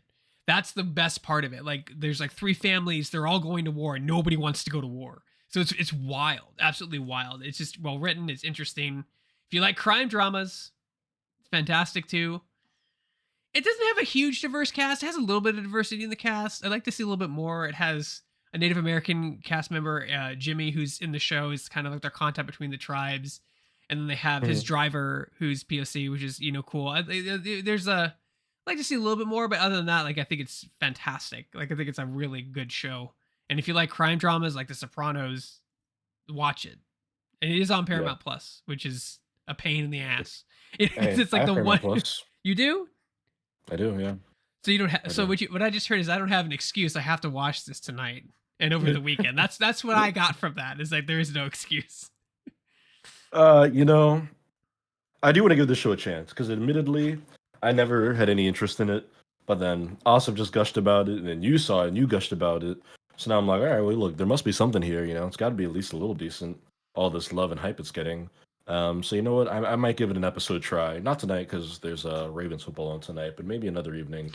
Over the next week, I'll give it a shot. I love a good team movie. You know what I mean? Like, so, like, it's kind of like what's the movie that Ocean's 11, right? When people bring stuff to the table in a team movie, because like I'm so tired of the whole like what do they call them, like the Master Chief, the Lone Wolf. Yeah, the lone wolf, where he like does everything. Like The Rock does everything. He's perfect. He can get himself in all of the situations. Doesn't need a team. He does everything. Like that's boring to me. I like it when you may not be able to handle the situation, need somebody else, or this is his area of expertise, and they do that dynamic very well in the show with his group. Everyone brings something slightly different to the table, whether it's charisma, whether it's security, whether it's working the internet and like setting up businesses. Like they all have like their role. And I always like that. It's very X-Men-y, right? Like everyone has their thing on the team, right? It's not like Master Chief, who doesn't really have a team. He just kills everything. Like he is the person who just murders everybody. So like you don't need anyone else. You don't need a team. He is the team. I really like that. And there's always a certain character you'll relate to or like. What's wild is that they've been setting up these conflicts within the show, and one of the Kansas City Mafia boys are like, we don't fuck with the tribes, the Native American tribes that have land in the area. And something happens, and I'm immediately like, oh shit, the tribes are now going to get involved. And now you have this like these 4 families just about ready to go to war. And that's where we left off in the last episode. Like, so I'm not going to spoil what happens for you if you haven't seen it, but like it just builds. Those shows that build and build and build and build, and you're waiting for everything to culminate together, is so good. It's just so fantastic. And it's doing that right now, because things are getting worse and worse and worse, and all the blinds point to this middle conflict, and you're like, oh, this is going to be amazing. Like the payoff is going to be incredible. And it's Mhm. that build up of drama, that build up of tension that a lot of films and television don't know how to do anymore. It's great. Highly Yeah. recommend it. You should watch it. It's on Paramount Plus. There's 2 seasons of it. I don't know if there'll be a third, but I've been enjoying what I've been seeing so far. Highly Awesome. recommend it. Well, yeah, I would definitely give this a chance. I'm glad that everyone at Shacknews who's watching it is liking it. RM Squires in the chat, what's up? Says I watched some 40s noir. The Blue Dahlia is great. Okay, I'm adding this to my watch list. That's what I'm talking about. I love like some 40s, 50s old cinema, man. Give me some Killer's Kiss, some Rear Window. That's my era right there. I love like 50s. I think 40s to like 50s and maybe a little 60s. I just love that era so much. Every time I have so many movies on my watch list. From back in the day, as they call it, taking film class, I just fell in love with that era of movies. So I'll add to my watch list. The Blue Dahlia, Squires says, and you know what? I'll watch some Tulsa King. I'll get an episode or two in. I'll see what the vibe is. I'll give it the old college try. Still watching Penguin. That show's got How one is episode that? left. You are watching Penguin. You're not It's watching awesome. Penguin? I am. It's awesome. Okay. I'm I'm 1 or 2 episodes behind, but the season finale is Sunday, so I'll just watch all three after that. Wait, But so I like mean, let me see. Let me pull it up. Yeah, tell me about this show so far because I didn't hate the Matt Reeves Batman, but like I feel like it was just there was something that wasn't clicking for me particularly with really, it. And so like when you look at the Penguin, who I think is a really cool villain, right? Especially when you look at he's not a super villain, right? He has no powers. He's just a crime boss, and that's what's really cool about him. So do they? It sounds like they elaborate more of that show. Give me the rundown so far. Like, what do you like about it? What's good about it? What does it do good? it's it's a great crime show, and watching it, you forget that Batman's even in this universe. Like a lot of times with these spin-offs, you're just waiting for like the character to show up. You're like, all A right, when's the cameo, like yeah. Yeah, you're thinking of that. One, before episode one came out, they said Batman's not in the show. Don't cross your fingers, which is good to set expectations like that. And two, you don't even think about Batman because the actual story here is just so intriguing. It's just a grimy, gritty, street level story about a bunch of shithead criminals in Gotham City. And obviously, Penguin's at the center of it because his name is on the show. But the way they dive into the Falcones, who's the rival family? I always forget. It's I forget they got a Mr. Krabs playing him in this show, but just the like different crime families and the dynamics between them. What they do with Sophia Falcone in this show is awesome. I mean, she needs to be Maroni, is like it the in Maronis? the Maronis. Yes, yeah, Yeah, yeah. Falcone and The Maroni are the two dynamics, crime families. Yeah. dude. The way they play the dynamic between the Falcones and the Maronis, and this is amazing. Sophia Falcone is a great character. I want her to be in the next Batman movie. She's awesome. Uh, Slinky Jim says, "Is the Godfather Penguin?"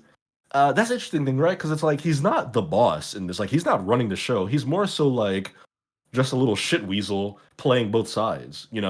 And it's just him like working in his own best interest, and it's it's just so well done. There's the side character who I'm forgetting the name of, but he was also in The Runaways, who's great. He like kind of becomes Penguin's like protege in this. It's just so well done. And I mean, Colin Farrell. I mean, this dude to do like the whatever it was like 7 hours of prosthetics and makeup they did to put the like fat suit on this dude and all the makeup and whatever for him to look like the penguin and then the voice, the walk. I mean, he's just given such a great performance in this show. It is really good. It's just a great straight up crime drama, like you said about Tulsa King. I know you mentioned The Sopranos for that show, but that's what a lot of people have compared Penguin to, and it's similar vibes. There's like no good people in the show. They are all horrible, and it's just kind of fun to watch all the chaos kind of just kind of boil over in real Yeah, because time. in the comics, well, like I said, that's loosely because I know there's different editions, but the Maronis were the crime family in charge of Gotham. Falcone came in, overthrew the Maronis, and then after Falcone came in, they kind of got disbanded, and the crime family started to be run by Harvey Dent, the Penguin, and Joker. Like started to take over, and they kind of divided that power up. So like the Yeah, Maronis and the Falcones were always like the basis of like the crime families before the supervillains came in. So like, yeah. and this sounds like it's Penguin's rise to one of those to power, basically, right? His rise to power and owning the Iceberg Lounge and owning some of the criminal underworld and being one of the main players in Gotham City, which is a cool idea, right? I Hmm. think it's a cool idea. Especially like I loved like the stuff that I loved in the Views Batman was like the Iceberg Lounge. Like he owns a club that's where he launders his money. Like you know what I mean? Like that's something that's Hmm. not really shown in the films a lot. And he Yeah, has that place. Now I prefer it a little bit more gimmicky, right? I want it to be like, icebergs and penguins, in the background, something stupid and comic booky. But like yeah. I've been looking at it and I've been wanting to watch it. So I hope it'll make Nicole likes Tulsa King. She might like Penguin too. So I recommend it. It is, it is very serious and straightforward. It is not like comic booky or gimmicky, but it is right in line with Matt Reeves, the Batman. It ties into some storylines there, but it is really like its own thing, and it's awesome. It makes me want to go back and watch that movie again because like I now want to see Penguin again in that movie because we only get so much of him. But it's just great. It's not done yet. I'll do like one more full review once the season finale comes out on Sunday. But you'd boy, recommend it. You'd recommend it though. definitely recommend it. Yeah, yeah. Hmm. He does. Does he go? Wah, wah, wah? I don't think so. Does he? They probably do No, some I take mean on his laugh. I'm guessing, but it's not probably that corny. he does have a very weird laugh, and he has the walk. He walks with the waddle. It's more I guess it's more of like a limp. You see it in the trailer a little bit here, but no, he's not as cartoony as some So other penguins you may have seen. my question is, in the comics and in multiple editions, like the Penguin came from a wealthy family. Is that the same case in this? Like the Cobblepots, where they used to be a wealthy family that fell? Like how does his family lineage tie into the show, if they even touch on it at all, or is it just him? They talk about his mother a good amount. I don't know if his family was prominent. I'm trying to remember, but they do talk about his mom. They show his mom, and he talks to her a bunch in the show. But I don't know if they were like one of the prominent families. I do also want to touch on the other thing about him being the penguin is it's like a term he hates. So like they only say it a couple times in the show, but when they do, it's like it makes him like lash out. Like when people call him like penguin, it's like a derogatory term for him. He hates it. It's an insult. But like people say it to like press his buttons, which I think is a very cool kind of spin on that dynamic. It's not something he wears proudly. Um, Not yet, but anyway. Right? That's the whole point. not Is yet. his Maybe in the season transition. finale, he's like smoke cigar. I'm the It's fucking the same penguin. concept as like with like it's like a name should be feared. So instead of like getting mad, he like kind of owns the name, and then it ends up being something that you don't. They Right. be notorious. That name becomes notorious in the crime family. You don't want to mess with him. Is he Yeah, still exactly. Oswald Cobblepot? Cobblepot, or do they change his He's still name? Oz. He's Okay. still Oswald. Yeah, yeah. They call him Oz for the most part. But yeah. I mean, that's all I'll say about it. I recommend it to anybody who's interested. It's a great TV show. I'm looking forward to seeing the ending of it. Thingy Jim. Um, When he needs the quacking. He needs the ducking. I'll have to give it a shot after this. Maybe we'll give it a shot after Telsky. Maybe we'll give it a shot. I've been eyeing it for like the last couple mhm. months. I've been eyeing it. Yeah, So yeah. I'm glad that Okay. you enjoy it, because that means I'll probably enjoy it also. Yeah, nice. Well, with that, folks, I think we're going to go ahead and bring our show to a conclusion. Everybody, thank you for stopping by, chatting with us. We appreciate you. Slicky Jim, RM Squires, David Craddock, even Bake Me Some Cake, who asked about the earnings call that's coming up in about an hour. Appreciate you all stopping by, engaging with us in the chat here, and watching the stream, even if only for a few seconds. Um, Shacknews is not done streaming today, like we said. We've got the Yep. earnings call coming up. Greg and I will be back. I don't think next week. I'm traveling next Oh, week. you're out. I Yeah, don't. you're out next week. Yeah, I don't think I can say why either. But I won't be here next You're on Thursday. assignment. Yeah, you're on assignment next week. Yeah, but we'll be back in the future. We'll be back in the future. That's all I can really say. So thank you. We appreciate you tuning in. But until the next one, folks. I'm Donovan Erskine. That is Greg Burke, and this has been Pop Goes the Culture. Take care of yourself. We'll see you around.